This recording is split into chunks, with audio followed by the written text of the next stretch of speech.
मेरे चैनल धार्मिक जीवन में आप सभी दोस्तों का फिर से बहुत बहुत स्वागत। एक बार एक संत के पास एक युवक सत्संग सुनने के लिए आया। संत ने उससे हालचाल पूछा तो उसने स्वयं को अत्यंत सुखी बताया। वह बोला, मुझे अपने परिवार के सभी सदस्यों पर बड़ा गर्व है। मैं उनके व्यवहार से संतुष्ट हूं।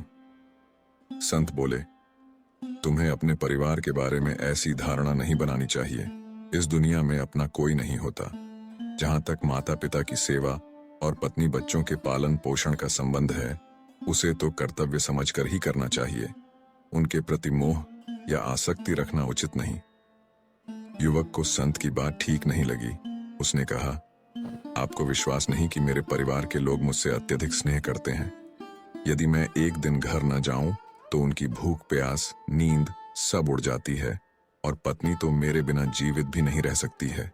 जब प्रेम है तभी सब इतना ध्यान रखते हैं मेरा, और मेरे परिवार वालों का प्रेम भी निस्वार्थ है। संत बोले, तुम्हें प्राणायाम तो आता ही है। कल सुबह उठने के बजाय प्राणवायु मस्तक में खींचकर निश्चित पड़े रहना। मैं आकर सब कुछ देख लूंगा। दूसरे दिन युवक ने जैसा संत ने बताया था वैसा ही किया। युवक को मृत जानकर उसके सभी घर के लोग विलाप करने लगे। तभी संत वहां पहुंचे। घर के सभी सदस्य संत के चरणों में गिर गए। संत बोले, आप चिंता मत करें, मैं मंत्र से प्रयत्न कर इसे जिंदा कर देता हूं, लेकिन कटोरी भर पानी परिवार के किसी अन्य सदस्य को पीना पड़ेगा। उस पानी में ऐसी शक्ति है कि यह तो जीवित हो उठेंगे, लेकिन उस पानी को पीने वाला मर जाएगा। ये सुनने के बाद घर के सभी सदस्य एक दूसरे का मुंह देखने लगे। माता पिता भी यह सुनकर मौन रहे, और ना ही भाई बहन और उसकी पत्नी ने पानी पीने के लिए बोला। किसी को भी पानी पीने के लिए तैयार होता ना देखकर संत ने कहा कि मैं ही इस पानी को पी लेता हूं।